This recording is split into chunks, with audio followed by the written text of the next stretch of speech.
He is the National Vice President of Ghana Psychological Association, a clinical health psychologist, and a lecturer at University of Development Studies. Hello.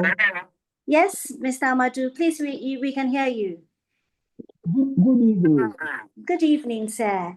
We are grateful to have I've you. been grateful to see you too. I've been trying to unmute myself and I have some technical problems. But it seems I don't know if you are confusing me to be the host. I'm not the host for today. Oh, okay. Yes. Yeah. I made you the co-host. Yes. Yeah, you made me a co-host. I am Amadu. Oh, okay. Yeah. Okay. Thank you very much. I'm also a members of GPA. I said, well, then it's good to take it at a perspective that will be, not just on the advocacy wing, but helping people to be able to find and, categorize and support. So I am picking my presentation from the perspective of the DSM-5. I don't know, have we heard our DSM-5? Are we familiar with it?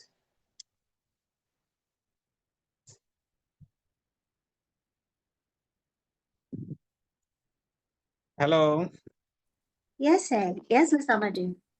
Yes, I was asking whether we are familiar with DSM-5 or we've used that diagnosis tool before. Yes, sir. We have Madam Salome Ahine Martin raised show the thumbs up, indicating that she's used that before. Okay. Thank you. Yeah. So in the mental health space, the DSM-5 call it a practitioner's guide or our own reference document that kind of is able to help us make informed decisions regarding diagnosis and case classification and support for individuals with challenges. So I am picking my presentation from that perspective. That is from the DSM-5 perspective, so that it will help you as professionals, help you as individuals who are already providing some help to be able to categorize and help in those that come within your environment. At least our moderator has already given my background, and I'm excited to be doing this with you today. In fact, I think when Mr. Jones called, like about 3 weeks ago, I said, well, this Sunday was going to be quite okay for me to do this. And I'm excited for you accommodating me. So what is substance use disorder? What is it? I'm sure we have heard about concepts like this, but we have also read. And so what I'm probably going to do today are things that some of you already know. So when we talk about substance use disorder, we are talking about a complex and a challenging situation that a number of people go through despite the effects that it has on them when it comes to the use of substances. So when you look at that whole umbrella, substance use, then we're saying that means that some individuals are in a situation where they are either unable or finding it very difficult to be able to stop usage or function appropriately. So the document will talk about the complex and problematic use despite life-related challenges. And what are those life-related challenges? Academic, family, social, and by extension, religious. And so it is important as individuals who are in the mental health space to understand that if we need to be able to support, then we have to appreciate what it is and promote early intervention, which actually help to reduce stigma and improve treatment outcome and community support. Because at the end of the day, when people do understand what it is and people appreciate where you stand as a practitioner, you are likely to get them support people in their communities, in their homes, or in their organizations. So there is a link between substance use disorder and general well-being. And what is that? So substance use disorder worsen the health and strain families' relationship, which also increases community instability, hindering productivity, relationship, and long-term well-being. A lot more people don't connect, are not able to make the connection between substance use and the issues that we are having in society. Relationship strain can have its undertone under substance use. Community instability, so the disturbances that we have witnessed in schools, disturbances that we have witnessed in communities, disturbances that we have witnessed in organizations. Sometimes some of them has this undertone, and so it even affect productivity. And so the general well-being of individuals in this area can be affected. What are the very common substances that are being abused? Please, am I clear enough for you? Yes, sir, you are. Okay. Thank you.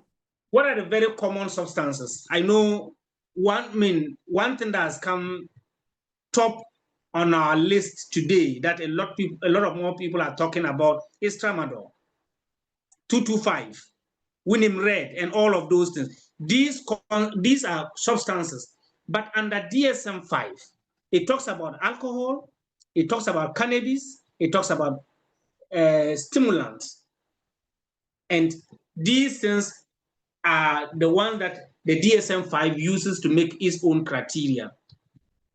Part of my presentation, I will also give you my experiential engagement and substances that are being abused, but not categorized according to the DSM-5.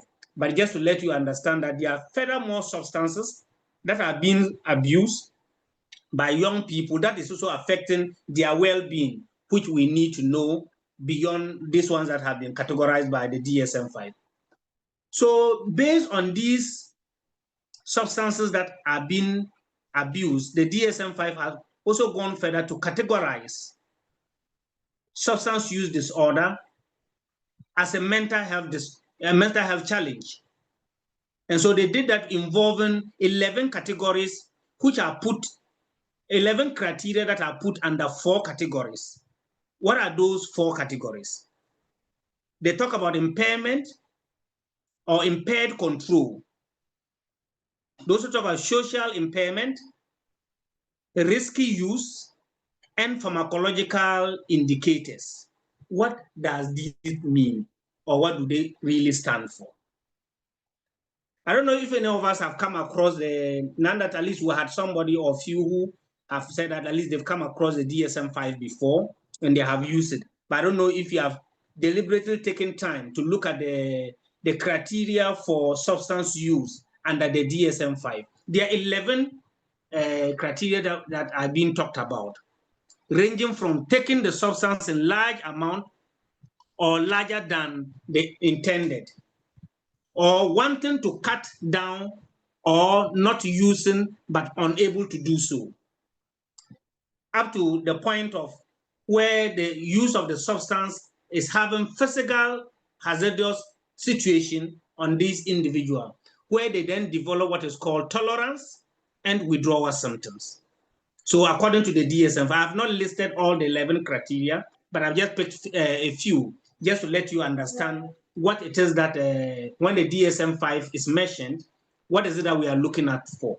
We are looking at continuous use despite challenges.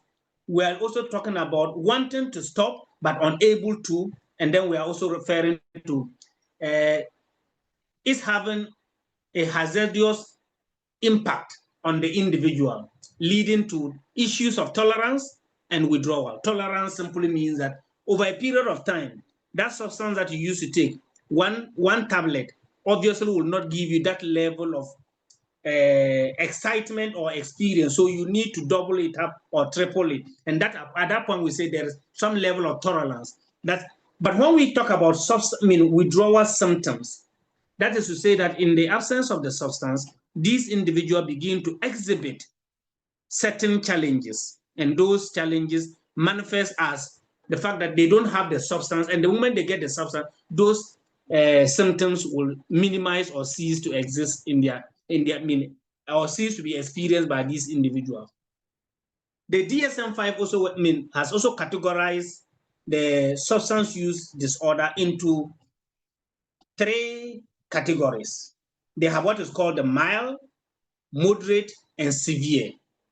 And when they talk about mild is is actually qualified. One is qualified for mild categorization when you have 2 or 3 symptoms. So that means that you are experiencing excessive use. There's an hazardous effect on you, so you qualify for mild. Or moderate, which talks about 4 to 5 symptoms that have been exhibited by these individuals. Or severe, that talks about 6 symptoms and above. So when somebody scores 6 over 10 or 6 over 11, then that means that this person's categorization under DSM-5, according to substance use, is severe.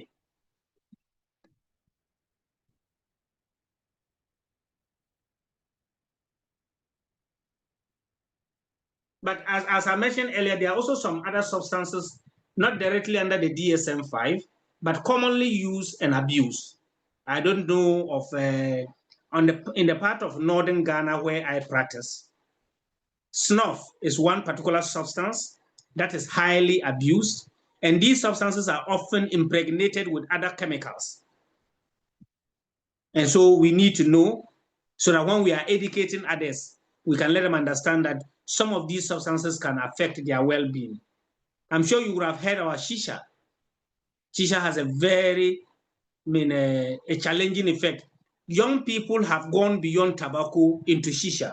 But the truth is that when it comes to shisha usage, they think that they are stepping from tobacco use, and so shisha has become a modernized way of smoking. But the reality is that the active ingredient in shisha, which is nicotine, is also the same active ingredient in cigarette. So if you take cigarette and you take shisha, you're almost, you are basically the same. So, but some people, because of modernization, talk about shisha instead of cigarette. Then comes the dry bones. I don't know if you have heard of this, but as part of my advocacy in northern Ghana, I have come across when young people get dry bones, grind them and boil it. And they say it has some level of euphoria that they get after using it. Glue, super glue, and the normal carpenter glue has become one thing. So people buy it, and other people think that, oh, these are carpenters who are using it for their work, but some of them are sniffing it just to get high, and they combine it with other things. Fuel, normal petrol, diesel, and all of that. We have gone to schools and have found a lot of young people, and they are holding a bottle of, and you see, you think it's just a drink. Get closer to it, and they will tell you that this has some substances that when they want to feel high, these are the things that they sniff to feel better. Surprisingly, as part of our advocacy in northern Ghana, we have come across the use of pad that is used by ladies. They say there is some chemical component in it, and when they boil it, it also has some level of excitement that they get, and after they boil it and make use of it. But these substances are not things that we will find under DSM-5. So let me state that. So when you go to DSM-5, what you're going to find in it are opiate, alcohol, cannabis, a stimulant, sedative, and other hallucinogens. But these ones are because I have also done activity on the local front, and I am bringing this to your attention. Are we together? Yes, sir, we are. Thank you. So what are the causes, or call it risk factors, or others want to call it drivers when it comes to substance use disorder, specifically in the group of people that are at high risk, youth? What are the challenges? They are biological challenges. They are biological risk factors. They are biological drivers. What I mean, when we talk about the biological challenges and also by effect, psychological challenges, what are we referring to? Upbringing issues, societal, peer pressure in the environment, and the interaction that we do have. Then so there are some documents that are also talk about early traumas or issues of trauma. Some people have started misusing substances just because of a traumatic experience.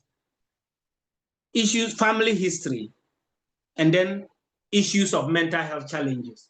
But underlining all of this is what I call the 3 A's to substance use or substance abuse among young people or in our environment. The 3 A's simply talk about availability, accessibility, and affordability.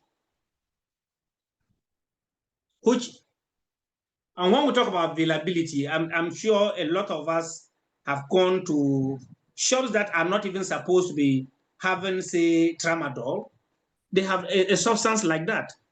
And it's difficult for the system to be able to get this. And so our law enforcement is a bit challenging when it comes to this. Affordable. Sometimes as low as 5 Ghana cedis, 10 Ghana cedis, you can find a substance to buy by the roadside. That's how common it is. And so individuals who probably will not be able to get from the regular places knows where to get it. And that has resulted in a lot of ghettos in our environment. And we do understand where those ghettos are. And those ghettos basically lead a lot of people to indulge in these substances, which can lead them to challenges resulting in the diagnosis that we are talking about. What are the signs when somebody is experiencing substance use disorder? Recording in progress. What are the signs that you will see? Recordings. That you will see.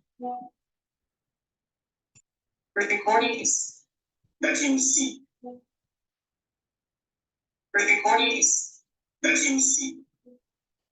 Recordings. That you will see. Recordings. Amadu, it looks like there are 2 devices. Okay, so looks like we've lost Mr. Amadu due to network issues. Thank you and appreciate your Yes, I think a dedication network to is you are stick trying with to use us 2 devices. regardless of the challenge. Okay. Thank you. So, Oh. so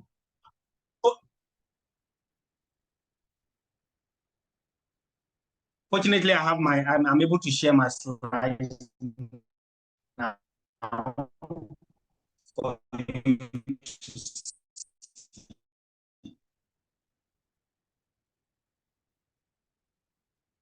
So, under substance use disorder, what are the signs and symptoms we will be looking at for? We'll look at behavioral, we'll look at physical signs, and then we'll look at psychological signs. Behavior will be negative. When we neglect, what does that mean? Appearance, engagement, and connection. Isolation. They will find them at places that you least expect, and you'll find them with people that you cannot even be able to tell. What is it in the area of substance use? Often have very secret socialization or activities, because you don't even know what they are doing at the ghetto. And when people are close by, they are quite neat in such a way that you will not know what is happening there. So if you find someone who is beginning to hoard,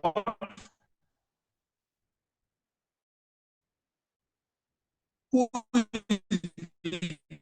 beginning to isolate, who is beginning to distance themselves, and that used not to be.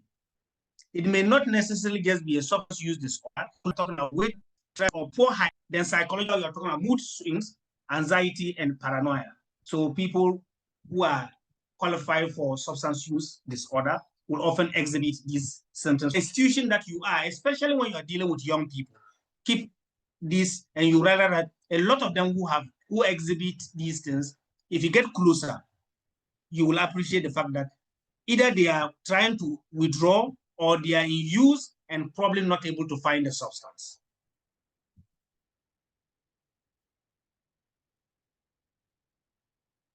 What is the impact?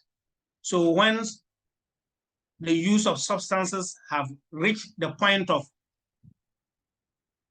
diagnosis, have gotten to the point of distraction, have gotten to the point of this individual not able to function well, how will it impact that individual and by extension society? Health risks, when we will do understand health risks, because obviously once there's an overdose, there surely will be liver-related challenges. There will be other risky behaviors, because when people are high on substances, they engage in risky behavior that can land them to more physical challenges. Academic and workplace decline. So obviously, your academic performance, if it is a student, will decline. If it's somebody who is working, obviously, the performance will not be as same. And so they are either absenting themselves, or they are giving a lot of excuses, or they are even available, but not individuals that are serviceable. When we talk about presenteeism, then family and community disruption. So hooliganism, to the point of even for some people, when there are challenges, because they need to nurse this particular desire to keep using the substance, they are ready to do anything. And so they can disrupt the peace that we enjoy as a people. Crime and legal issues. So obviously they come into contact with the police or the law enforcement agencies. And I have worked in northern Ghana where the police will raid a community or go to the forest and they arrest them. And family members are often challenged as to how to get these people. The Narcotic Control Commission also on its own is able to work on this. So when they find them and they are in the use of possession, according to the laws of Ghana, deviating it, or what I mean, once you even have it with you, our law spells out penalty for all of that. Possession, usage, cultivation, all of that have penalties. So usage can lead individuals to challenges. Same usage can also lead individuals to impact society negatively because of the activities that they undertake. So if we know substance use disorder, what it is, what the risk factors are, or the drivers are, then we know the symptoms and how it impacts society and the individual. How can we even elicit or be able to diagnose this among people who come into our midst, or people that we come across? Maybe those of you in schools, even at the churches, in the community, you are dealing with a number of people and you want to find out what is even the level of usage, if there is at all. What can you do? We have a number of tools that we can use. One of them, which is a major thing that we may want to use, is the DSM-5. And so when you go to the DSM-5, it gives you the 11 criteria that you can use them and can even be able to say that, okay, this person can score this, can score that. And that becomes easier for us. So based on the 11 criteria that I talked about earlier, which I just mentioned a few anyway, I mentioned about 4. But if you go through and you get all the 11 of them, and you are in the school and you want to assess young people, you are in a community, you want to assess adolescent, you are maybe even within your immediate environment, family or whatever it is, you can use that. That can become a golden standard for us because the DSM-5 is our Bible when it comes to mental health practitioners. But there are other tools that you may want to use for assessment. One of them is assist, the other is audit. There's also one called DAS and then craft. Basically, these are, tools that you can use as a practitioner to be able to diagnose individuals with substance use challenges. Alcohol, smoking, substance involvement screening test, that's the assist. Then we have the alcohol use disorder identification test, audit. Then drug abuse screening test, DAST. Then screening for cannabis, alcohol, and other drug use. If you Google this, you surely can find their free. I think and these are basically free online. You can easily come across them, and you can learn how to score them. And anytime at all you are doing any engagement, you want to find out the level of usage. That can be excellent for you. I have used a number of these, but recently I just even used that. And there is not, it's about 10, 15, about 10 items. It's not that loaded. So you are dealing with a large group. You don't want to burden yourself. But this can also give you some information to do further investigation on. So you may use in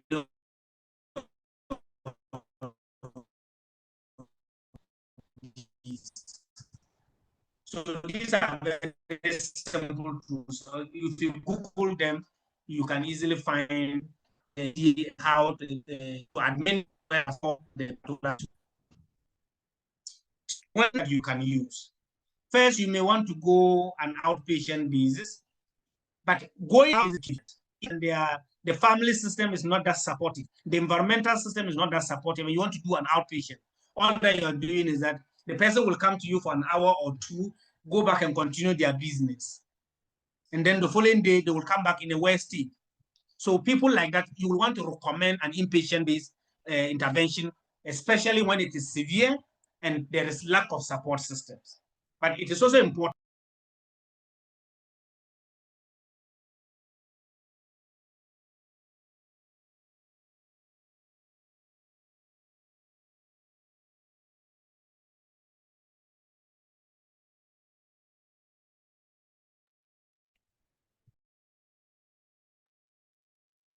Okay, Ms. Amadu, please, your microphone is muted.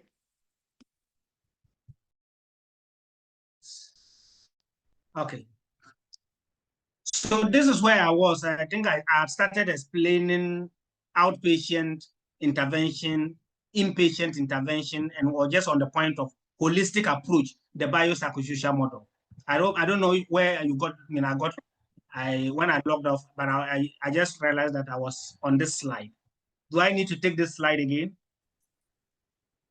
Yes, please. Okay. So I was saying that when you diagnose substance use disorder, there are two approaches you may want to use.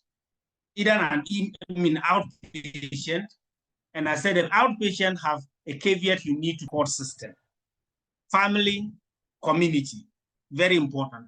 And above all, somebody we can call an enabler who will either bring this person for intervention or will remind this person to come for intervention. If these support systems are there, and it is a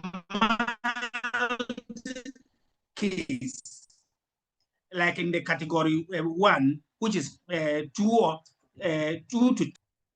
But if somebody is at the moderate and severe, according to the diagnosis, you may not want to try outpatient intervention, because once it is severe and there's lack of effective support system, this person will not do well on an outpatient basis. So you will need to consider inpatient intervention for such a person.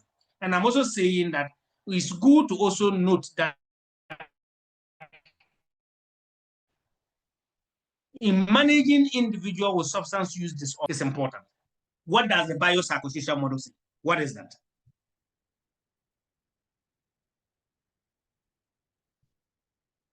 The biopsychosocial model talks about appreciation of the fact that biological construct can lead to ill health. Psychological constructs can lead to ill health, as well as social construct. And so when you understand that these biological, psychological, and social concept or construct can result in ill health, when we are putting in intervention, we are not also one-sided. We want to be holistic, appreciating the fact that some of them at a point may need some biological substances in dealing with the challenge that they are going through. Especially when you are doing the start point of a rehabilitation, the process of detoxification. Some of them may need to go through some substances. These are biological components, very important to note. But there's also that psychological bit of it. Talk about therapy. And I keep saying that in the manner of it is psychotherapy. You surely will not be able to continuously use substance, another drug, what we call the medication-assisted treatment, to overly be able to support an individual. But when you have more therapy intervention, these therapies are of different types, and I'm sure you know them. CBT is there, ACT is there, logotherapy is there.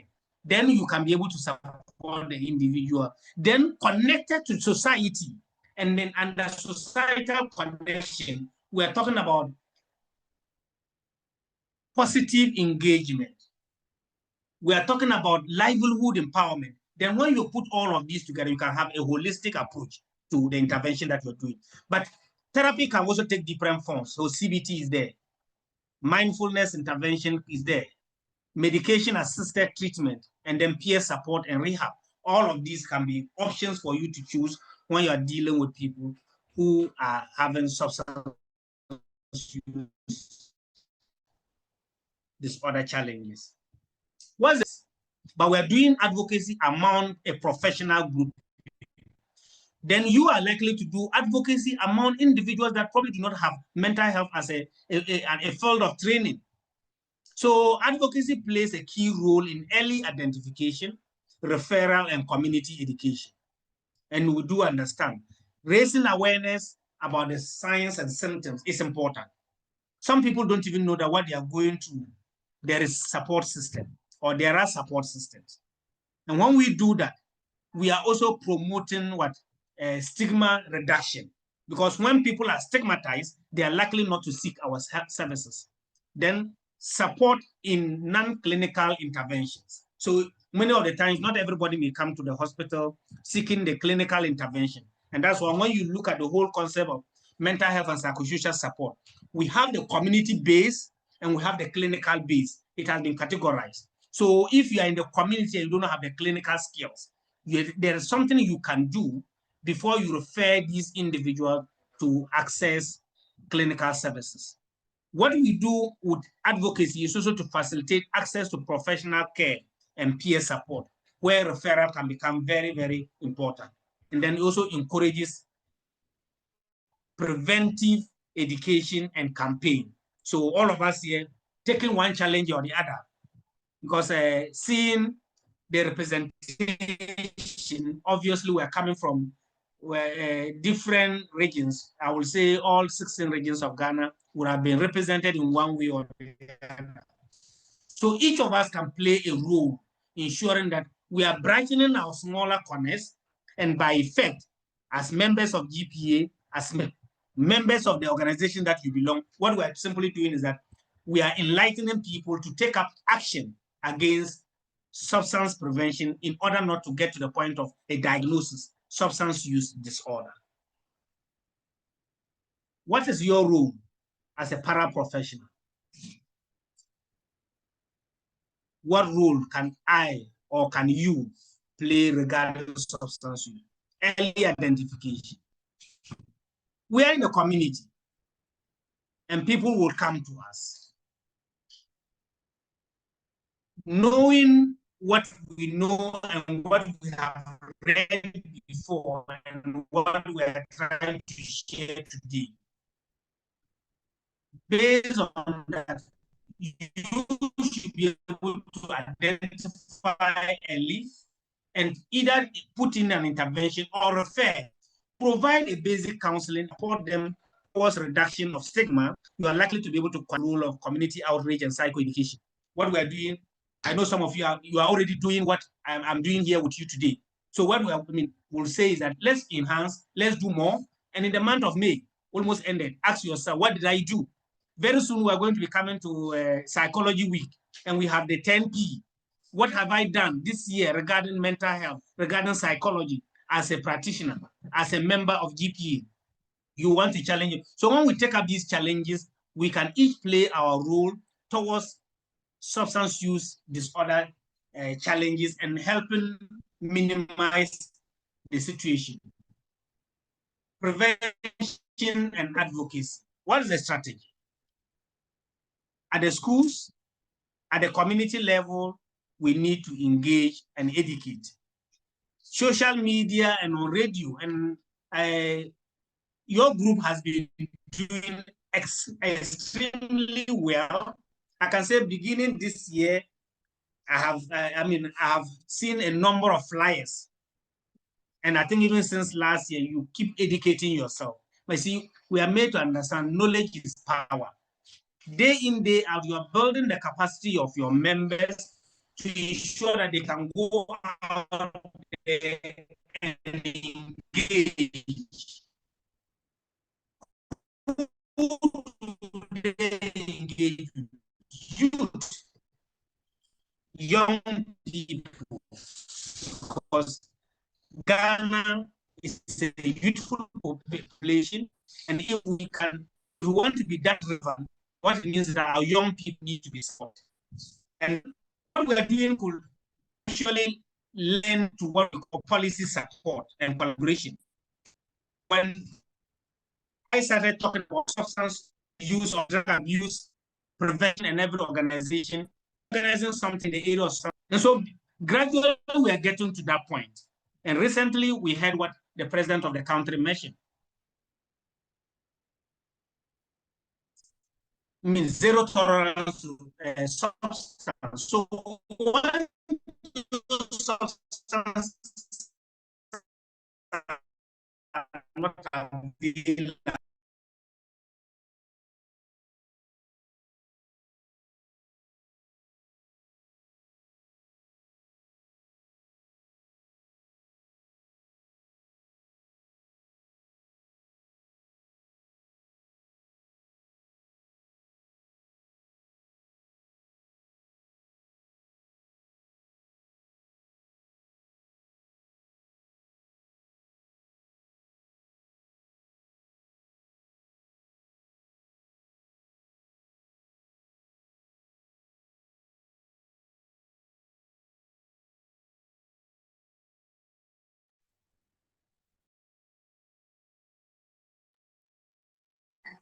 Mr. Amadu, please, are you on with us?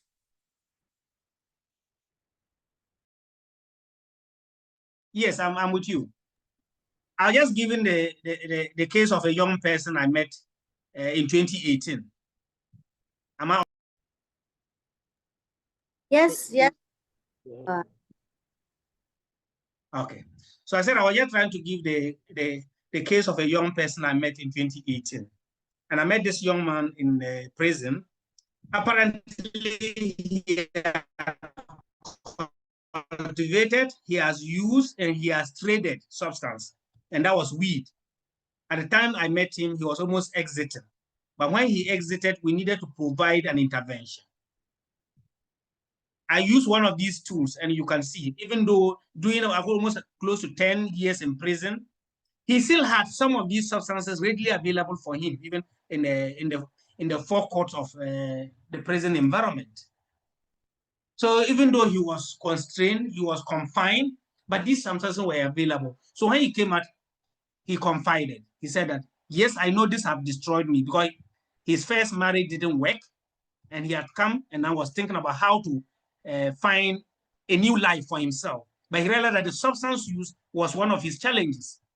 So we started an intervention, and I can gladly say that within a matter of a year, 6 months to a year, this young man currently doing well and is fending for himself. So what it means is that if there are support systems, some of those individuals we diagnose with substance use disorder will do well and will pick their pieces and function better in society. That's what I'm trying to say.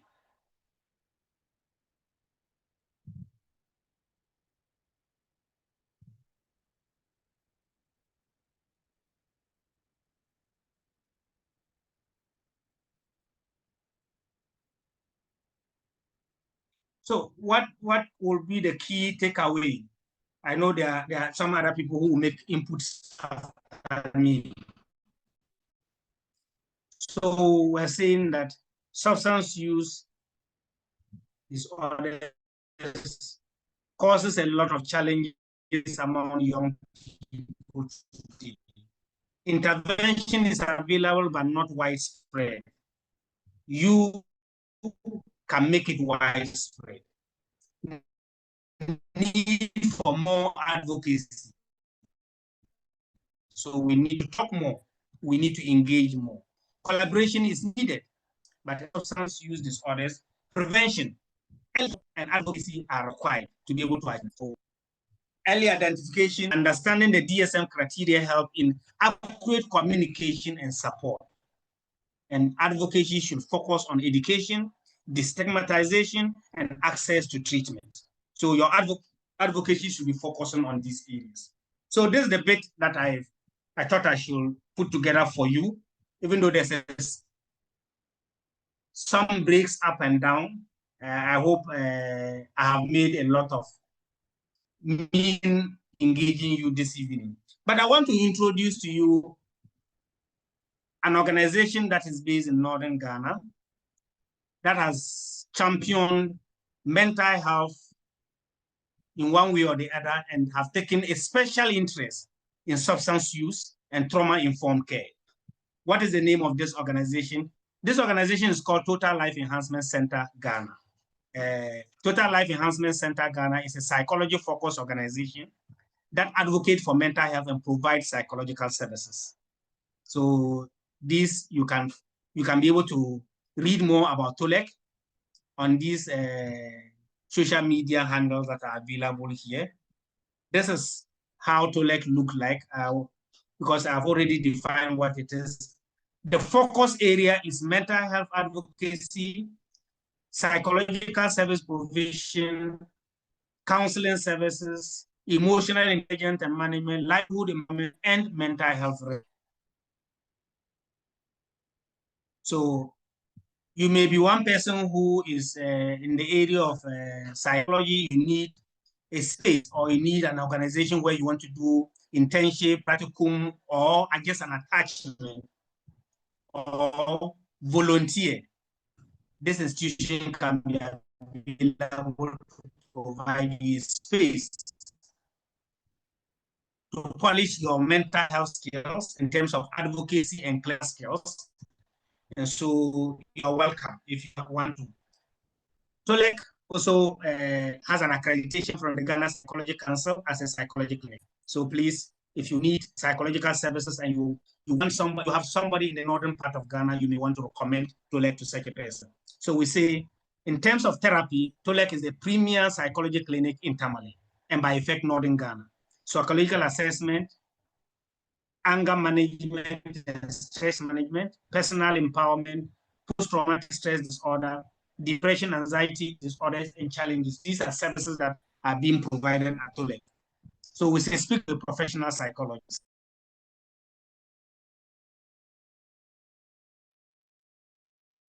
All right. Speak to a professional psychologist for the last words of Mr. Peter Amadu. Thank you very much, sir, for this insightful presentation.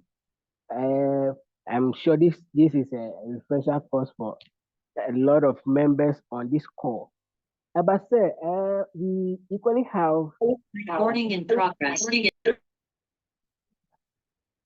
please, can I be heard? Yes, you are. We can hear you. All right. Yeah, so aside practitioners who are on the call, we also have some non-practitioners on the call. So, Mr. Amadu, I want to ask, as if an individual is facing addiction problem Yes. and on the call now, and actually want to stop, but finding it difficult to stop, what, like basically as a benefit for the person on the call now, what will you recommend? How can this person who is suffering or striving to stop, how will this person manage to stop? And is it even possible for someone who is addicted to a drug? Is it possible to stop completely? Yes. Thank you.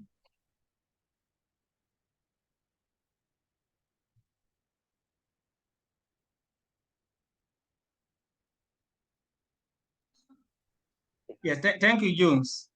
Yes, stopping or overcoming substance use challenge is possible. First is commitment. So if the individual get committed and says, I want to do this, then it can be the beginning of the success. Then this individual need to be surrounded by people who can provide some level of support. What is that support? Because if you are in an environment that is serving as a trigger and you keep being in that environment and you want to stop, it becomes difficult. So stopping is possible, and the willingness and commitment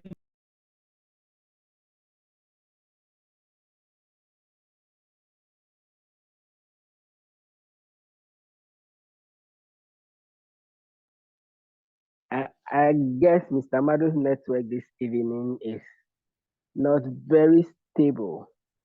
Yes, but ladies and gentlemen, you can put your questions in the chat box as we wait for Mr. Mado to reconnect. We have some few questions for him, then we come into the chat box.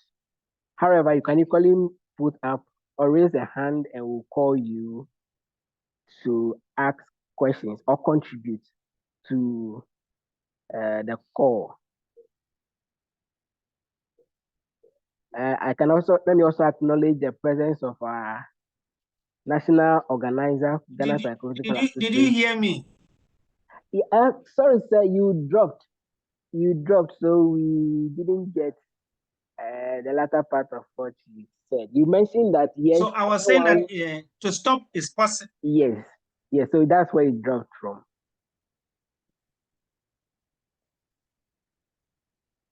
So if you can take it up from there. Yeah, sir. I said to stop is possible, but there must be that. Yes, so to stop is possible, but there must be commitment.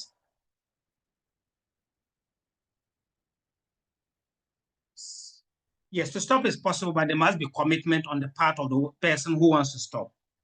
Then coupled with that must be a support system. So at the family level, at the community level, then we can talk about even professional help. So if you can provide this level of these stages of support, then to overcome substance use challenge is possible. But if the person wants to stop, the environmental factors are not enabling, the support systems are not available, it can become challenging. We have had people that have come into our hands and over a period of time have stopped using the substance that they used to use. What it means is that if there is support and the person is willing and committed, those individuals can overcome that particular challenge.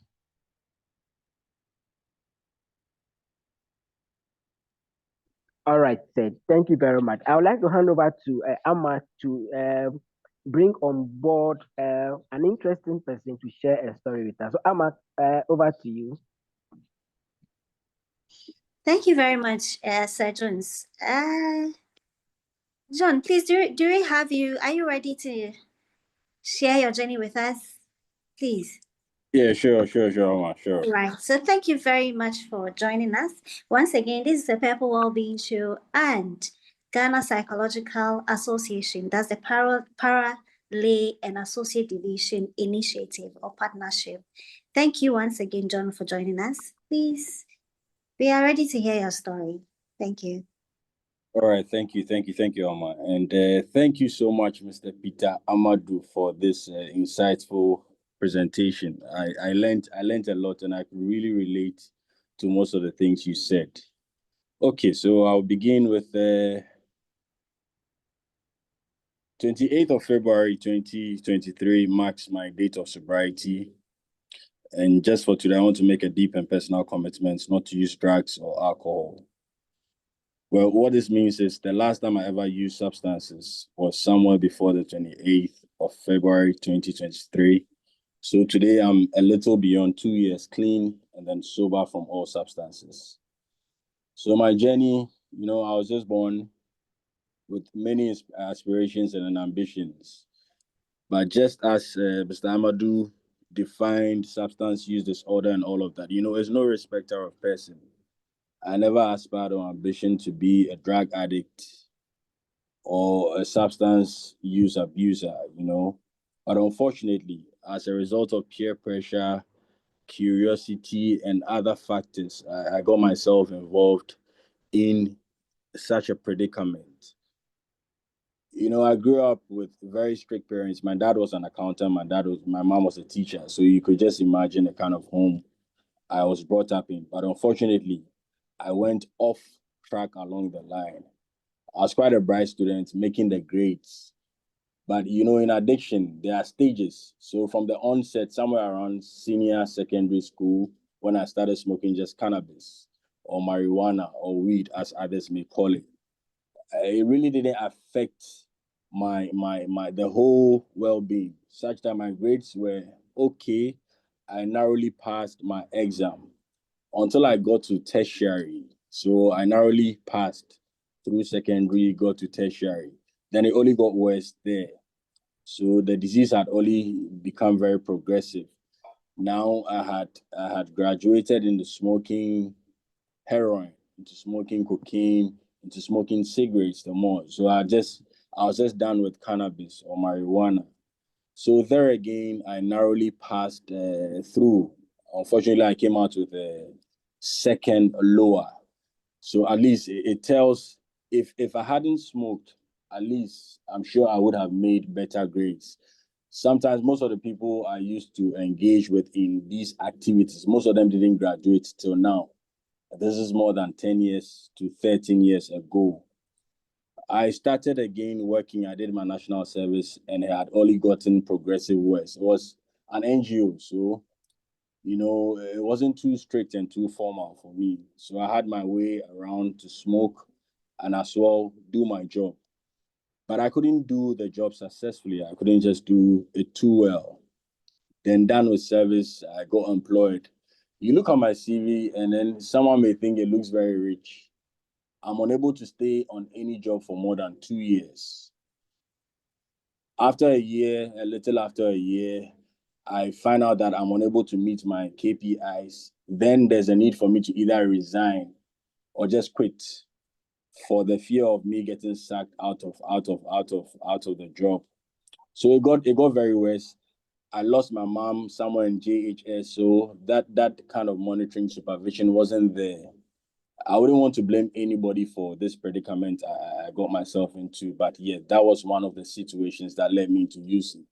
My dad was busy, getting money to put us in school, put everybody in school. We are 7 kids. I'm the last born. So yes, it got very worse. Families here and then abroad were getting calls from people, the state in which they were finding me. I looked very dirty. I looked very unkempt, my hair bushy, and all of that. I had the hope that one day, if I get gainfully employed, I was going to quit all of these things.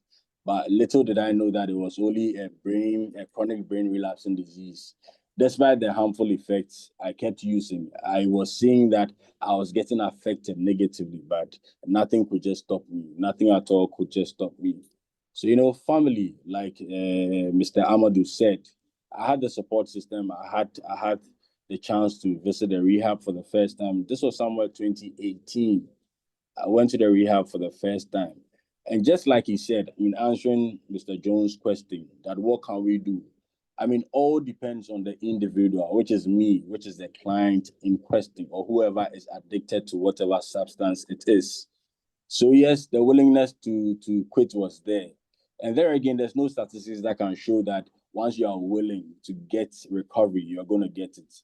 People come into recovery in handcuffs, under police custody, under police court order and all of that, and even make it. Some come under coercion, but I came willingly. I admitted to my family that I had a problem and then I needed help. But after the first rehab, I couldn't make it. I relapsed. Less than 2 months, I relapsed. I had the second attempt again. I relapsed. I had a third attempt again. I relapsed. This time around, like Mr. Amadu said, a change of environment, the support system and all of that. I had to be flown out of the country for change of environment. And it only got worse there because the desire to stop was really not there.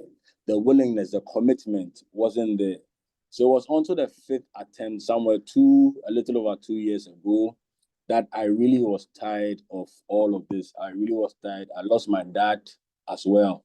So the need for me to really, really, really, I think that was the rock bottom for me, because he was my support at the time, financially, everything, and he was gone. So the need for me to really, really, really, make a U-turn about my life. So I had to check into the rehab this time around. And, I had to do something different this time around. It was an inpatient treatment. I stayed for about 6 months. After 6 months, just like the definition of insanity, repeating the same things and then expecting different results. This time around, I told myself that there was something different I was supposed to do to be able to get my recovery. I mean, there was no need for me to go back to the same environment, just like Mr. Amadu said. So this time around, I opted to stay around the halfway house or the Oxford home, where it's a gradual reintegration back to society. So I more or less like have 1 foot out there and then 1 foot in the rehab. And I applied to serve as a volunteer. To assist with one of the facilities, the rehab. So for me, I would say I really had a good support system where family has really helped in initiating my recovery and then sustaining it up to this point. I remember I went out to do an outreach. I got there and then I was presented to be the person who has used substances. When I mentioned the substances, everybody was surprised. There again, just to tell whoever on this platform that addiction is no respecter of person. Where I currently work, we have doctors, we have ambassadors, we have a whole lot of people from all social walks of life who are coming in as clients because of the disease of addiction. Along the line, during my active days of addiction, I looked very wretched. And if anybody tells you the kind of job I was doing, I mean, you would just be surprised. But there again, it is no respecter of person. And it always got worse anytime I relapsed. Anytime I relapsed, it got worse and never better. So my tolerance level had increased. In a day, if I could consume about 3 grams of cocaine, now I was consuming about 5 to 7 grams in a day. And it was costly. Now I didn't have any job at the time. So I had to empty the entire garage. I could take air conditions. I could take anything at all I could lay my hands on, I would take and then sell just to get my choice of drug. Like he mentioned, some of the signs, I started isolating myself. So over about 10 years, most of my old schoolmates never saw me or have never set their eyes on me because I had a different set of company I was engaging myself with. And this was the ghetto. Funny enough, this was the ghetto. Today, I pass by as a result of trying to do an outreach. And I sometimes ask myself whether this is where I used to be in the past. But yes, in that state, nothing at all, moves me to know that I'm in a wrong state. Because then the physiological dependency, the psychological dependency was just there. There was nothing I could do about it. So then back then, family felt it was more or less like a moral issue. I was being a bad boy. My big brother gave up on me. He has given up on me. Even today, me being a little over 2 years clean, he still doesn't believe it. Because in the past, I have done this before and it didn't work. So just for today, I just remind myself every day to make a deep and then personal commitment not to use any substance. Even if I have any pain, if I have body ache, whatever thing it is, I'd have to seek a prescription from a practitioner, from a medical officer before I can take. I remember one time I took a medication which was for pain. I normally have this lower spine problem. So I take this medication. So in the program, we practice the 12-step program. That is what we follow in here. So with that program, it tells you somewhere you learn about substituting one drug for another. So yes, I mentioned that cocaine, heroin, cigarettes were my choice of drugs. But there again, I can't play around alcohol. I can't play around, how do you call it? I can't play around tramadol. I can't play around any mind or mood altering substance. So I remember one time when I had this pain, I self-medicated. I took a medication which had a tramadol component. So a test was run on me only for them to find that. And it was a big problem. So there, I had to understand that with my problem, there's no way I had to play around some of these things. I'm just allergic to any of these things. So this has guided me one way or the other. And then in so doing, I've been able to identify all the triggers that may really trigger me going back into a relapse. You know, we sometimes define addiction to be a chronic brain relapsing disease, which is characterized by the use of drugs despite the harmful effects. So yes, it's chronic and then a brain relapsing disease. There's no medication for me to take to really, manage the situation. So with some of the approaches Mr. Peter mentioned, the psychotherapy, how do you call it? All of these approaches are rather the things that are helping me currently. And in the 12th step, the very final step, it makes mention of having had a spiritual awakening as a result of all of these steps, which is from step 1 to 11. We carry this message to the addicts who suffers, and then we maintain we practice all these principles in all of our affairs. So in all of these, I now have to practice honesty. I have to be willing, regardless the environment I find myself in. I've been to other rehabs where there's luxury, both in Ghana, out of Ghana, and all of these didn't help. All of these didn't help. So all lied on me to have that desire to stop using. I now have a support system that I joined, which I think most people know about that, the Narcotics Anonymous program. And that is a support system that helps each and every person who is battling with addiction. We meet regularly to help each other stay clean. And these are the things that are helping me stay sober. At the stance now, I have a family that is very supportive. They have initiated my recovery. And as it stands now, they are helping me sustain my recovery. So with my very last job, I worked with a security agency, one of the top security agencies. I lost my job, unfortunately.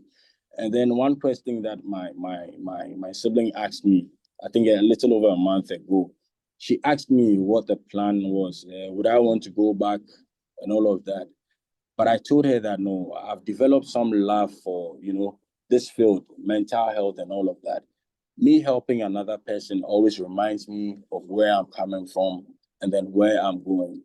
It's very inspiring to go to the ghetto or for someone who has seen my past and then see me today and really be amazed. It is not by my doing. So at the end of it all, we have this God factor in this program that we follow, that I follow. And that is my higher power. And I just... Wisdom starter. After eating Hello? Hello, can you hear me? Yes, we can hear you. Yes. Okay, so I'm saying in all of this, there's this God factor that I wouldn't leave out, and which is I revere or consider to be my higher power. And that has been very helpful to me. And I believe if I trudge on this journey of recovery, I mean, I have nothing to fear. So I thank you all for listening. Thank you so much for this opportunity, Amma. Thank you for listening. Thank you very much, John, for sharing your recovering journey with us. We are very, very grateful. And so, any questions for us, Sir Jones? Okay, thank you, Mr. John, for sharing this with us. And personally, I've learned from you a lot. But before then, I would like to invite in Mr. Peter Amadu.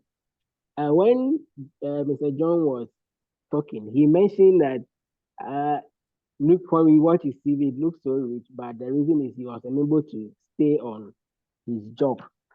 Mr. Peter, if you are with us, we want to tell us any signs behind why people find it difficult to stay on a job when they use drugs, because it seems to be there's some trend in that particular space.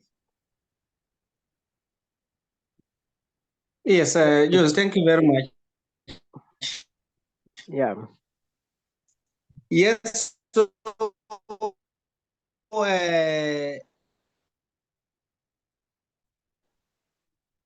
inability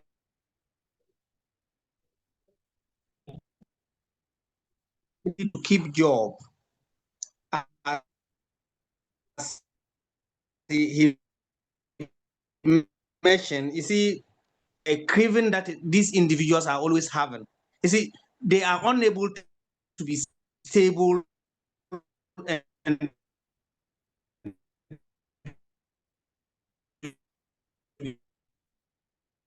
steady. Sorry, your line is breaking. If So maybe you what can it means is that they don't want to be in the midst of people, or they are frequently absenting themselves. A lot of the challenges have.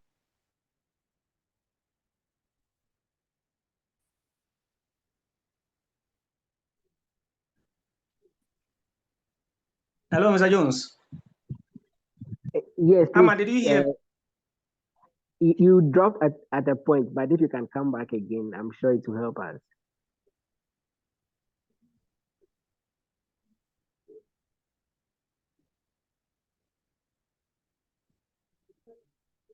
Currently, we can't hear you anymore.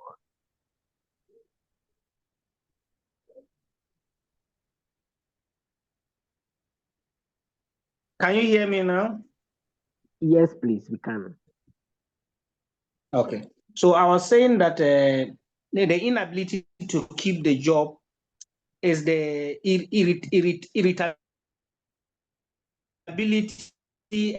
and the edge and the grievance that they get. But makes them very unstable, and that instability often lead to wanting them to disconnect. And sometimes once they want to use the substance, they may not want to use it in the midst of other people. So they will want to isolate. So sometimes can be one of the reasons. Sometimes it could also be that the job is not even paying up. They want to try other jobs, and you see that at that moment, either to get the substance or they will do any other thing. So if it means avoiding work, if it means giving excuses, they will do in order to get the substance. I don't know if Jones, this helps. Yes, this helps. But let me find out from Mr. John. Permit me to call you John, okay? Let me find out from John if he may want to add up to what caused him not to be able to stay on his job. Yeah, sure. So yeah, just like Mr. Peter mentioned, so the irritability, the craving, the edge, there's even withdrawals even at that point. So it's just discomfort. Let's give a scenario of a four-legged table, which has just one leg broken or cut off. You see, there's going to be an imbalance there. So at the moment, when there's no substance, then there's just imbalance in the whole system. So there's the need for something to compensate for that broken leg, and that has to be the drug.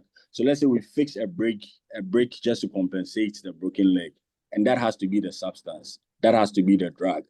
But funny enough, once you take the drug, there's no way you can be productive. There's no way you can do anything else.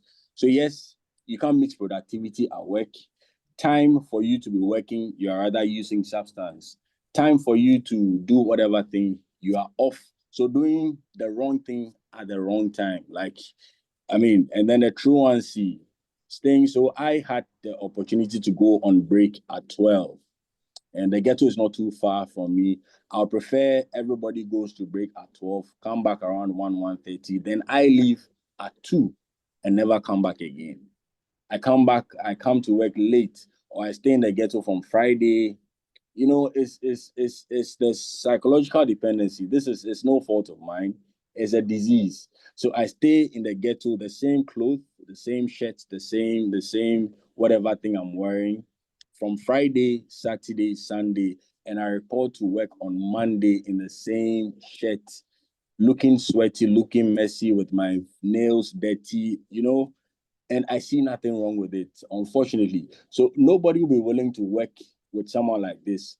I had the opportunity. My organization funded my very first rehab. They took me in, then I relapsed, took me in again, then I got fired.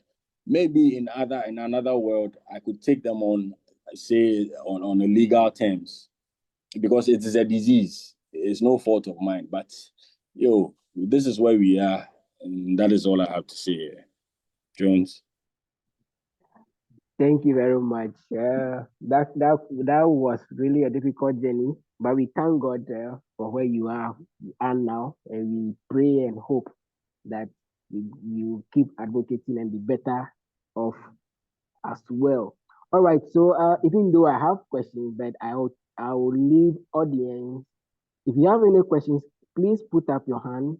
We'll call you and you can ask questions. You can equally put your questions in the chat box as we continue. We have just 20 minutes to do this. All right. But let me ask Mr. John, talking about societal, the stigma, people, even after recovery, people who knew who you were, how is the relationship like? How are you able to cope in society, taking the stigma into consideration?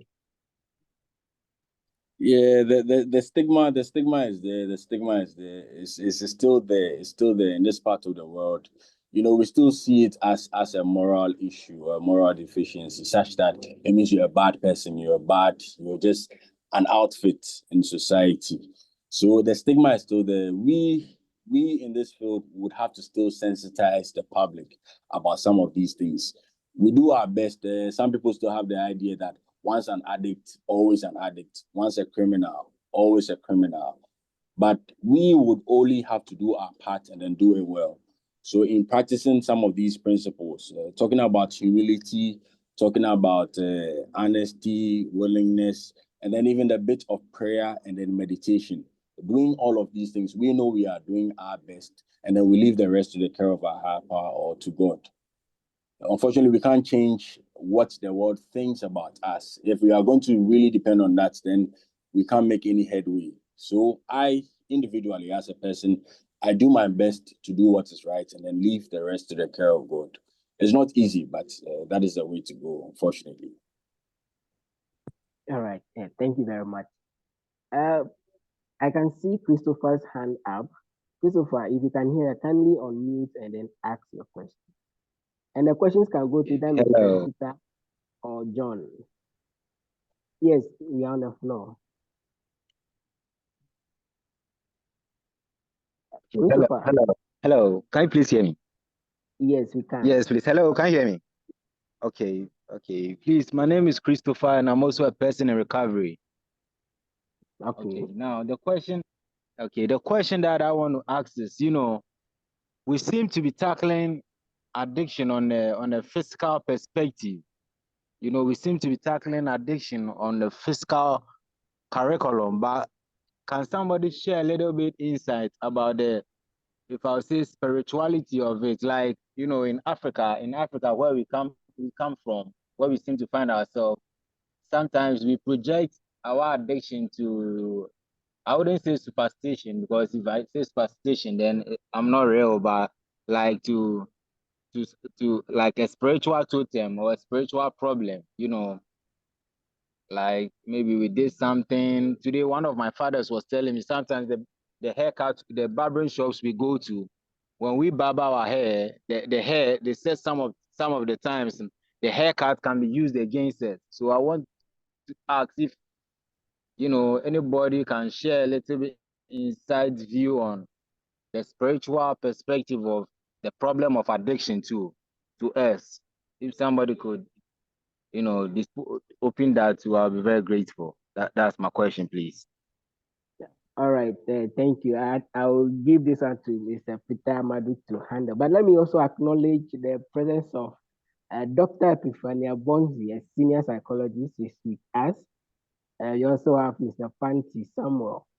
He's also with us, Sabina and Sa. So all these people, you can equally share your contributions, or you can join our conversation if you want to support with any of the responses. So, Mr. Peter, the question of spirituality in relation to addiction. Do you have anything to say about that?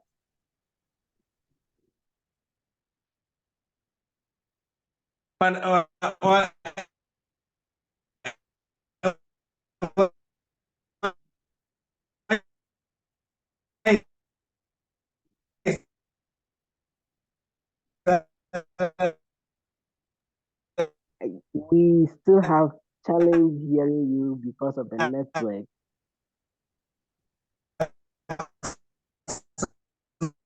I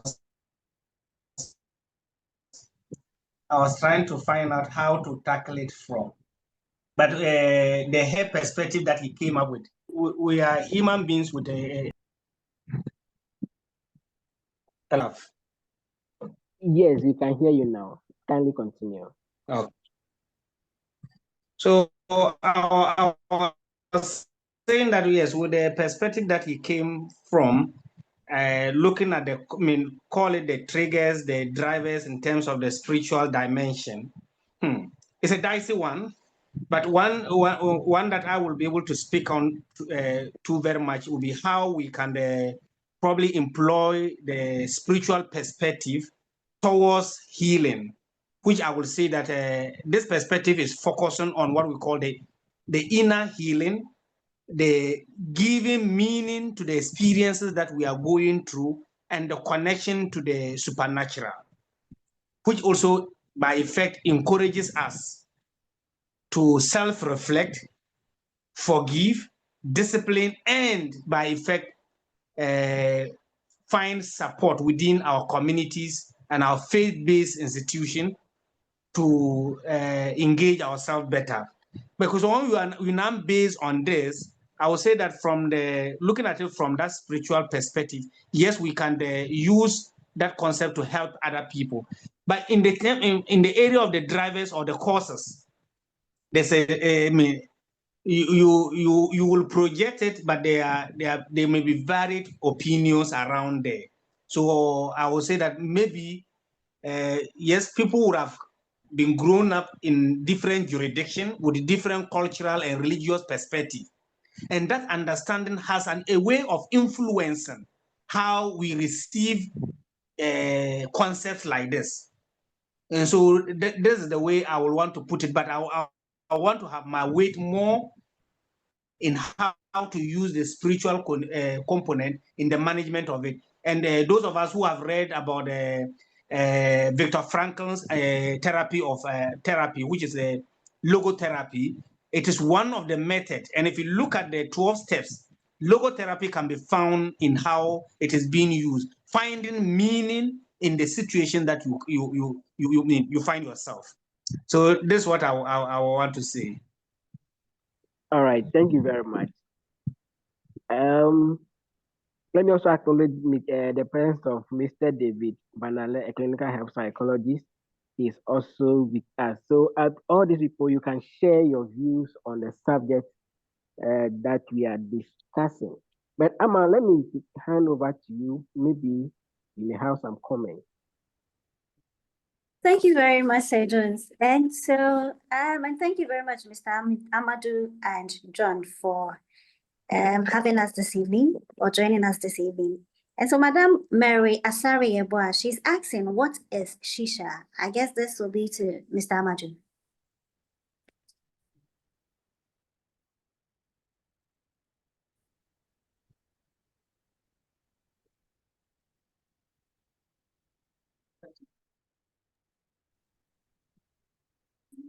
Mr. Amadu, please, are you still with us? Yeah, I'm with you. All right. And so we have Madam Mary Asari Yeboah asking, what is shisha?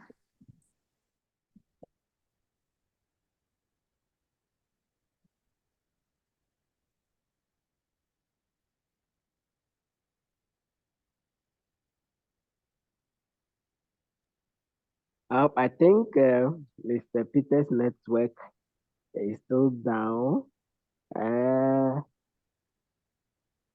But I know Sisa is one of.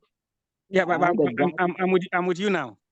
Okay, yes, good. Okay. So we want to know what shisha is. Madam Maria Sari want to know what shisha is. What? Shisha.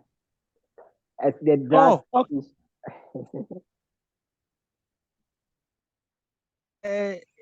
Shisha is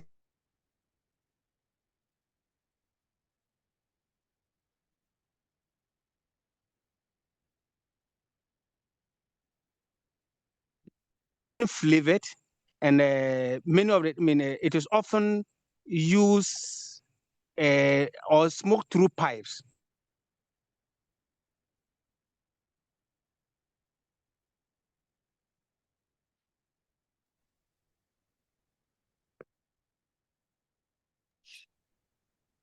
And so once the young people begin to pull the pipe or smoke through the pipe, what happens is that they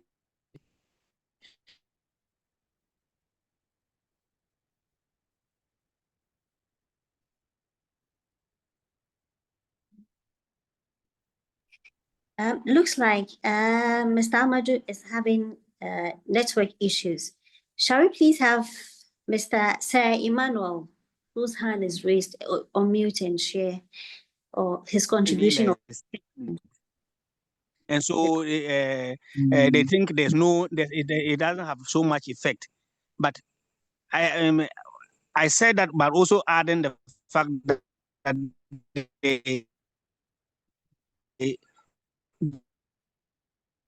the active ingredient in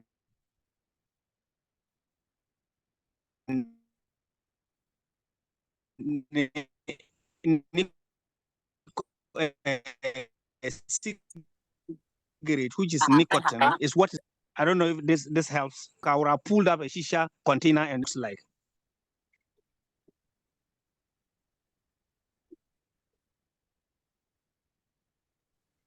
Mr. Amadu, it looks like we lost you along the way and at most points. If you could take that for us again, or probably if you could reposition yourself for us, we'll be really grateful because we want to hear the description of what shisha is.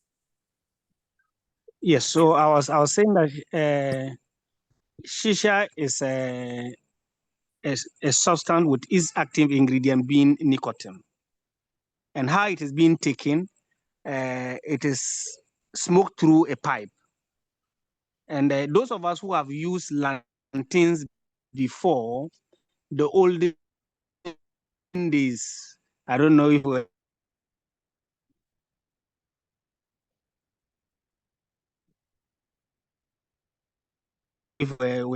maybe apart from the few sharp pot look like, and it's been a system that decompose. That help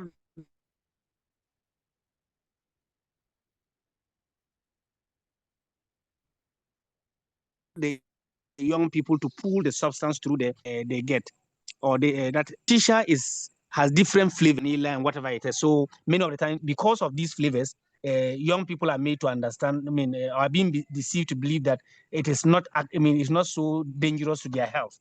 But I've just added also that the active ingredient in nicotine is same active ingredient, in shisha, which is nicotine, is the same active ingredient in cigarette. So any young person at all taking shisha is basically like somebody who is smoking cigarette. Very Oh, much. yeah. Yeah, I'ma carry on, please. Okay, so we have, say, Emmanuel. Kindly unmute and make a contribution or ask your question. Thank you. Okay, thank you so much, and I'm very impressed by the presentation so far. So I'm Emmanuel Adade. Sir Jones knows me. Good. Okay, just want to make a quick contribution to the question asked in relation to the spiritual aspect of the drugs addiction. Please go ahead. So far, what I have experienced or I have seen so far in the past few years or some years is that what normally happen is that yes, per our culture, sometimes these things are there. So with that one, no matter how you send the client or the patient to for a rehabilitation center, no matter the clinical aspect, he or she may not get well unless the spiritual aspect is added to it. And such people too, from the onset, they don't just need to take much of it, just a little start of them, they go haywire. Just like to share an aspect of it from a family I know, and what normally happen, not knowing, there's this thing that have been said that none of them need to go to school. So the moment you try forcing to go to school, and you dare not touch cigarette or marijuana, the moment your hand touches, you sneeze one pair, you are off.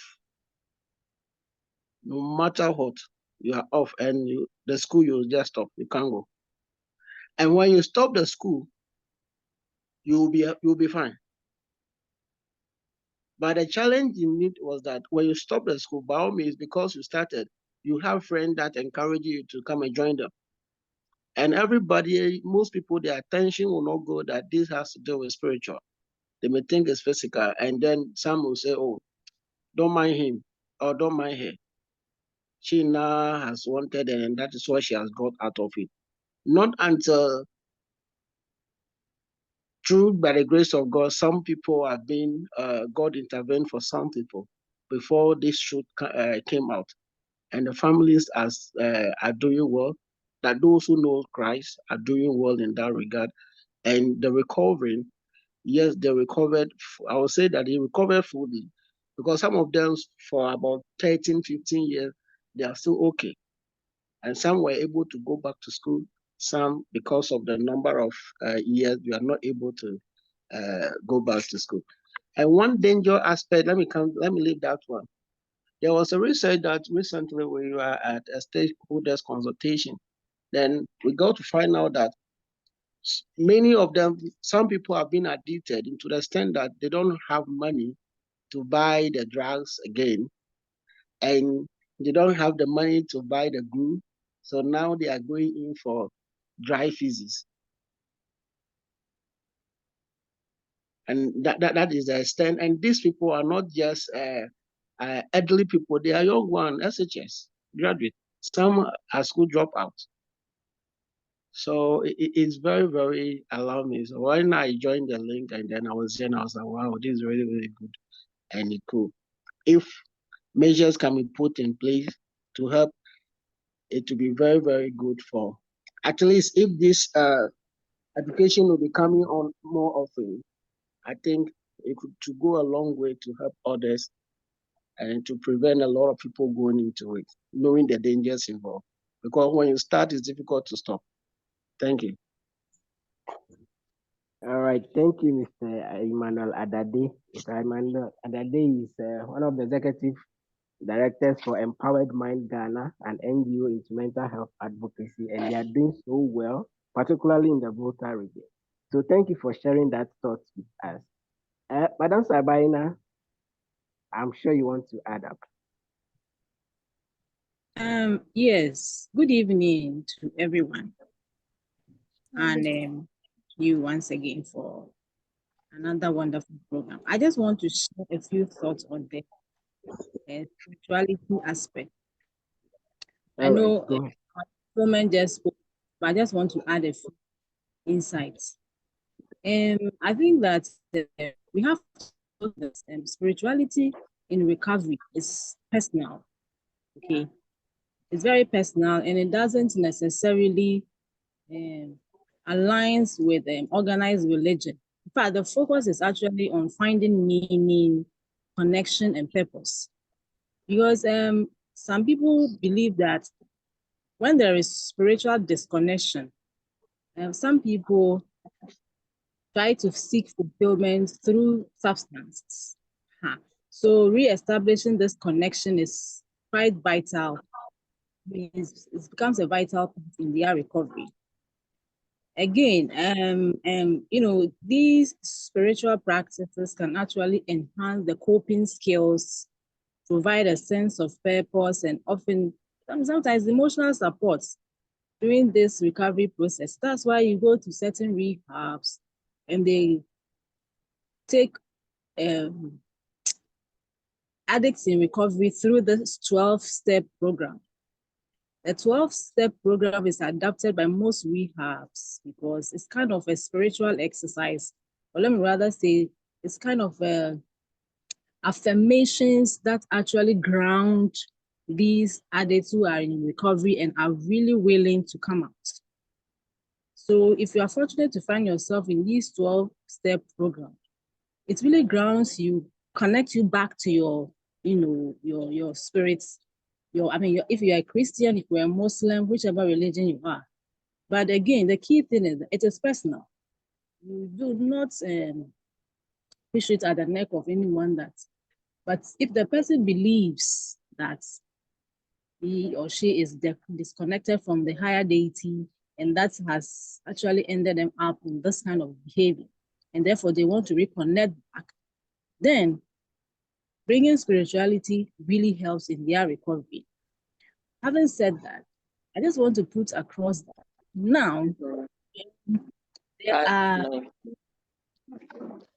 people, or let me rather say the faith-based healers are now having understanding that mental health disorders or addiction, let me put it that way, or addiction goes beyond spirituality. Because I have come across a faith-based healer, which they all call pastor, but he confidently and authoritatively told us the fact that he prays for such people, he believes that it is the medication that actually does the magic. And we're all amazed. Currently, he has had the opportunity to go through these trainings that some authorities are giving to these are faith-based and our spiritual healers. So sometimes, it depends on the individual. Like I said earlier, if you give yourself to it, indeed, it does help and improves your recovery process. Yeah. So thank you very much for the opportunity. All right, Jeff. Thank you very much, Sabaina. Lord. Yeah, thank you for giving me this opportunity. Actually, I joined in very late. I joined when our brother was sharing his life experience with addiction. I could see that addiction in general in Ghana now is becoming a canker. And most of our youth, they are getting used to these drugs and other stuffs that they are using apart from even the normal marijuana and co. Where some of us find ourselves working, we are going through a lot of this and we are doing our best in trying to educate the youth to come out from this attitude or this practice. The number here, we're looking at the number of us on the page. I could see that we are less, but we have a lot to do. I just want to encourage one another that we need to go into the world more and engage most of the youth in our community. I have made it a task on my own. I'm an officer, prison officer. At least a day, I make it a point to talk to at least one soul to come out from that. And it is really helping me or helping a lot of guys in the Sawan prison here. So if we can make it a tax for all that we are learning from the various platforms on addiction, we can make it a tax. Go to the churches, to the communities, and preach this good news to the people so they come out from it. Because the rate at which the youth are being addicted to so many substances, I fear the future. In fact, some of us, by the grace of God, that we came out from all this manner of addiction, I pray that none of these youths end up that way, because I don't know what will cause them to come out from it if the grace has not found them. We've spoken about the religious aspects. We've spoken about self-assessment. How many of them are able to assess themselves to know that what they are doing or the substance they are taking is evil or is bad to them? It is very difficult for a lot of them. When I consulted a lot of them and in terms of communicating with them, I could see that they find it difficult to assess themselves or to know that, or to come to that realization that they are taking substances that are not good for their health. And when you preach to them or talk to them about how harmful it is, they only hear and laugh. It takes only the grace. And the example at times I set myself as an example, because there had been a time, just as our brother said, I don't smoke it. But what I used to do, I chew it, the marijuana itself. And I use it for what? Drinks. But nobody preached to me. It is only the grace of God. I assessed myself and realized that no, the trend at which I am moving is a distraction to my own self. And I came out from that. It is not easy for others to come out from it. I know people who tried it and at the end, it became worse off. So this is a serious task for us, that we need to go to the harder places. It's very difficult to go to the ghettos, but we can pinpoint some of them at a vantage point, corner them, and just speak to one or two. And I know with the help of God, a lot of them will come out from this. So let's take this lectures very serious. I've learned the little that I've just joined, just about some 15, 20 minutes ago, has really opened my mind more, especially listening to our brother's testimony, personal experience. It has, I'm so touched with that, and I've added it to what I have in my pocket. And I know when we go out more with all this, we can build or change souls. Thank you so much. Yeah, thank you very much, Lord. John, I'm sure you want to react to the comment. Yes, thank you so much, Mr. Jones. So, yeah, just adding on to what Emmanuel said and then Sabina. Yes, so it is very true. There's a bit of, we have aspects of our lives that we have to deal with, and the spirituality bit is a part of it. Like Sabina said, most rehabs use the 12-step approach.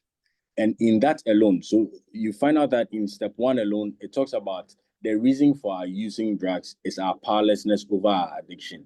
So there's no point in my life that I would want to say that, oh, I want to use the weed small just for today, and then tomorrow I won't use. Immediately I touch this substance, I touch cigarette, I touch anything at all, it's just going to reinvent the addiction cycle all over again for me. So adding on to what Emmanuel said, taking an example from what he has witnessed, a family that, is under a spiritual attack whatsoever, such that immediately you touch the substance, even just one puff of it takes you back again. It also reminds us that we are powerless. And then being powerless is as a result of two things, like I said. One is the physical allergy.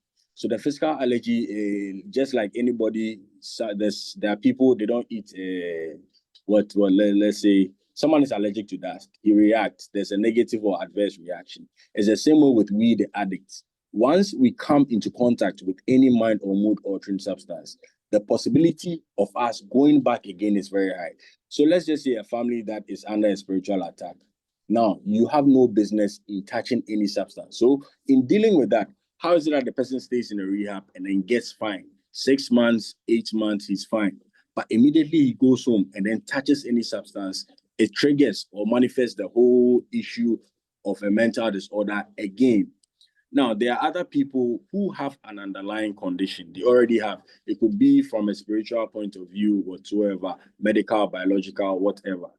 Immediately you touch the substance, it's only going to manifest whatever problem or underlying condition there is already.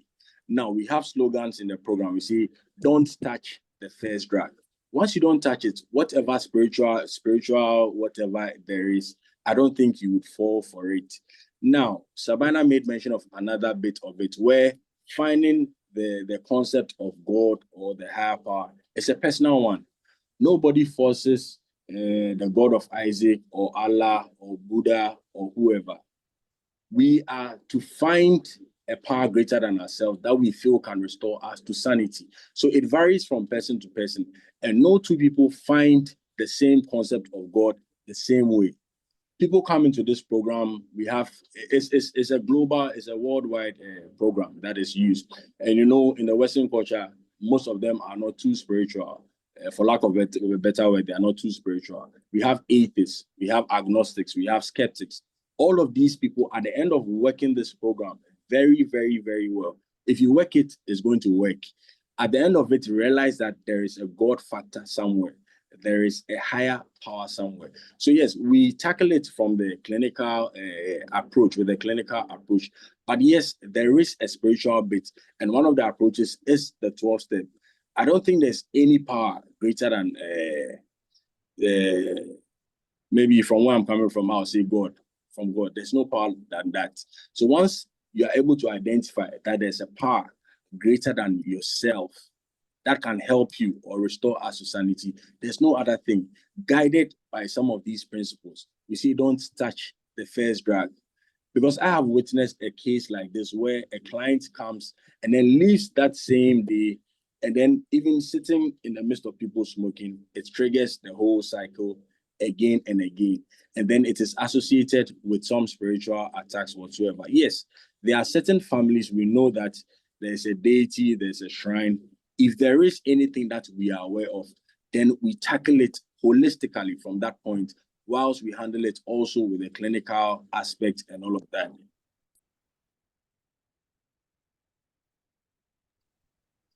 Yeah, all right, great contribution. Mr. Amadu, please, if you're with us, do you have any contributions? Currently, there are no other hands up, and I'm sure we are heading towards the close. Yes, but if you have contributions to the comments, yeah, I think just to the bit and pieces that colleagues have added, just I think I'd already mentioned the biopsychosocial model. And if you read the biopsychosocial model, that is a holistic approach to care, a holistic approach to recovery, a holistic approach to intervention. So this is a concept that I would say all of us need to understand. And if you read the biopsychosocial model, in some document, there is a small s somewhere, and that is the spiritual aspect of the biopsychosocial perspective. So we're looking at biology, psychology, sociology, social perspective, and the spirituality of the individual. So holistically, if you want to have an effective recovery, then we need to use the biopsychosocial approach. But let me also take this opportunity to espouse a concept that for over 8 years now, we have been pushing, that seems to have worked for us in our local environment. Is what I call the ART-LE/PE concept or model. We have used it for a past few years now, and it has worked for a number of people that we have engaged with regarding substance. And the A stands for advocacy. Advocacy is education. Advocacy is awareness creation. Advocacy is information giving. When people have information and are well convinced, they will change their way of life. They will change their steps, and that will lead to recovery. Then we have rehabilitation. And as I talked in my lesson, the rehabilitation can be in both form, inpatient and outpatient. But the rehabilitation perspective is to say that these persons have gone through one challenge or the other, and they will need some support systems. And those support systems will come in the form of therapy. That's the T perspective of it. Then what we have realized that works well when it comes to recovery is livelihood empowerment. It is positive engagement. For some people, it is job that will may sustain the recovery that they have done. For some people, it is a positive family engagement that will sustain the gains. So this model we have used in the northern part of Ghana, and we have actually, I would say that is beginning to make our interventions with the young people that we have encountered. For many of them who, as a result of job, when you find them well capacitated, they have a skill, then you can see that the recovery process is better. For some people, maybe family neglect, then you are connecting them to family, you're connecting them to meaning, you're connecting them to activities that will keep them engaged, then you can be sure that they will stay longer after recovery. So this is a concept that we have pushed. And if you are also in the area of substance abuse prevention, you may also want to think about education, rehabilitation, therapy, livelihood empowerment, or positive engagement as a concept that you may also want to push in your local environment, or giving me the opportunity to engage you. Sorry about my network, even though I made sure I have carried all my gadgets to ensure I have a very smooth transmission to deliver this, but I had a few hitches, and sorry about that. Fortunately, even for now, I'm currently even outside my house to get a better network to be able to conclude this. And That's kind of who shared inconvenient. his life experience. Yeah, who shared his life experience. I want to say that, yes, in this journey, you're not alone. You have built a network. And if there are ever challenges, please connect with us and we can provide a little that we can to keep you in a more stable recovery journey to become meaningful to your Ghana as a whole. But I must congratulate you for an initiative to want to engage. Ghetto is a place where we all need to go. I have started. It is sometimes you go in there and you don't even know what to say. People need help. Let's challenge. It's huge. Like the Bible will say, the harvest is rich, the harvest is plentiful, but the laborers are few. We probably may need to make more laborers out of what we are doing. People keep up doing these educational sessions, and I'm sure anytime at all my services are needed to support also. I will also join in the subsequent session also to learn. Knowledge is not in one person's head. To hear that, Dr. It's exciting. Sabina and then David and Co. Just to know that we all need to learn and to make ourselves better. Thank you very much. Thank you very much. So, ladies and gentlemen, let's know that Mr. Peter Amadu is the Vice President, Ghana Psychological Association. He also lectures at the University for Development Studies, UDS, in Tamale. I think we have to extend this program. So, Mr. Amadu, we're looking forward to another meeting where we'll go into the 12 steps proper, so we can do some refresher lessons on the 12 steps and how to manage persons with substance use disorder. Thank you very much. Amma, let me hand over to you. Hello, Jones. Yes, hello. Sabina, yes, please, you can. Yes. Let me quickly please chip in this. Okay. I believe we have some therapists on the call. The experience I have had so far with addiction is that addiction is a very difficult case to manage. I must acknowledge that. I don't know for other colleagues, but then I just want to say that should you have an addiction case or something to handle, and you help up to a point and it's becoming difficult, please, it will be difficult because it's not their fault. They can easily relapse. It doesn't matter how ready or willing they are to change, but they can easily relapse. That's what makes it very difficult. So I just want to say and encourage therapists that should that happen, never feel that you are a loser or a failure. Either you refer or quickly link such a person to the right addiction center or site for continued care. And it's very, very important. Yeah, thank you very much. That's a very important addition over there. And thank you for sharing.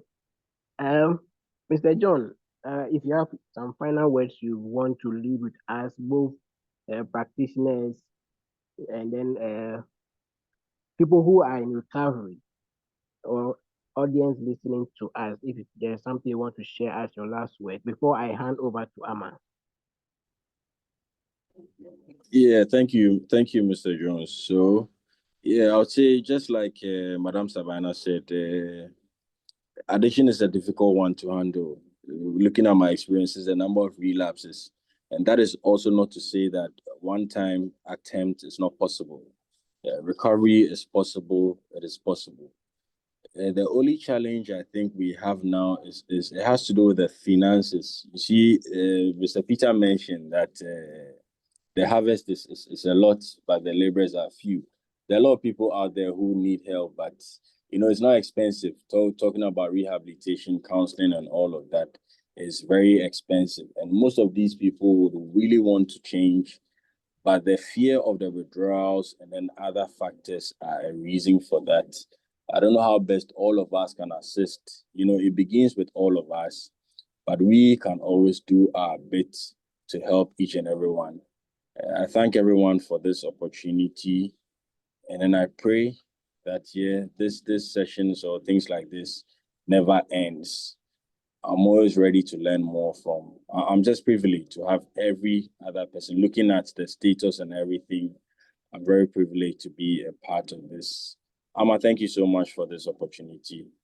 And then thank you all for your time too. Thank you so much. Yeah, thank you too. Amma. Yes, Sir Jones. Yes, over to you. All right, thank But you very much. There's a comment in the chat. Maybe you can look at it. Sure. Thank you very much, Sir Jones. And so we have Namwa Wating. He's asking, please, I need a good inpatient rehabilitation facility that is affordable close to Accra. Any recommendations, please? That's John, any recommendation, Mr. Amadu? Any recommendation of, okay, Sir Jones, you want to take that? Oh, no. I want to ask Sabina, Mr. Amadu, John, and everybody, if they have any recommendations, they can give us. Please, if he says close to Accra, I don't know. The ones that I know are in Accra. So if you want something close to Accra, then it means you can equally come to Accra. In Accra, I know one that is at Abofu.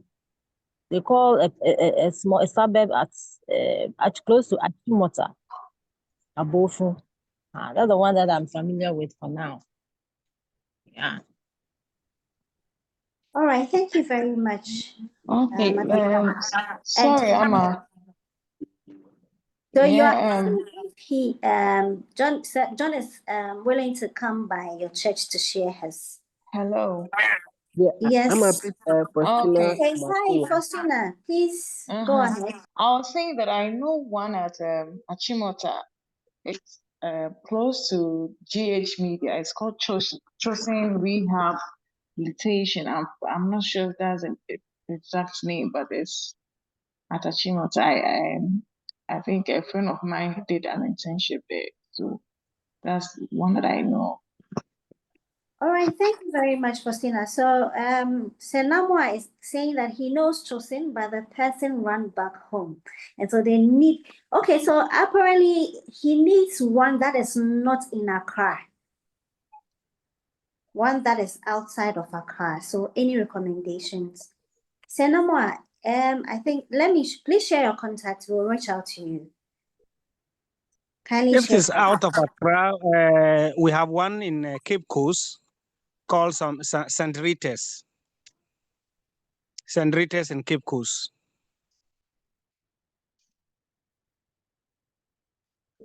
Okay, that's great. That's helpful. In the chat box, you can also see House of St. Francis, Ashiaman. Exactly, that's another one also.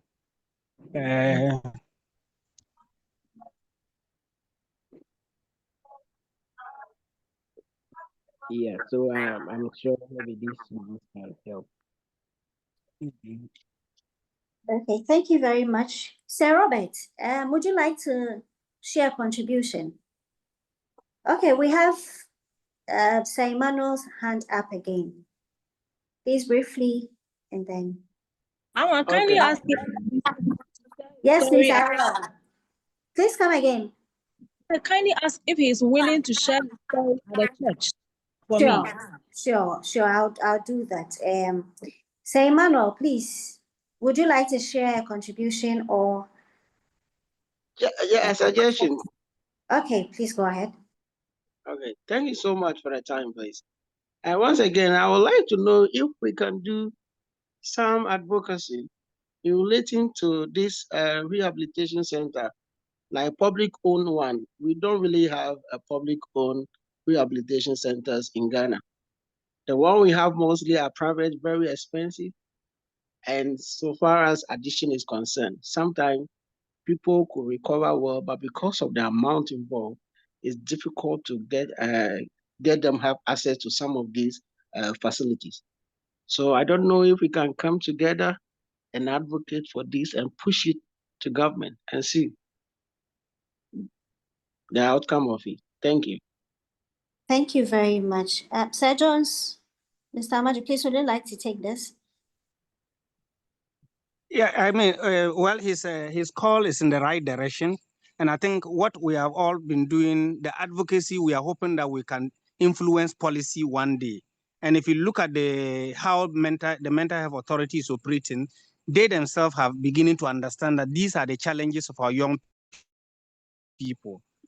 Just March this year, we participated in a debate which was talking about the whole concept of gambling and betting, which they see it as a big one. And if you look at the education that mental health authority have been doing, they themselves know that this is one challenge.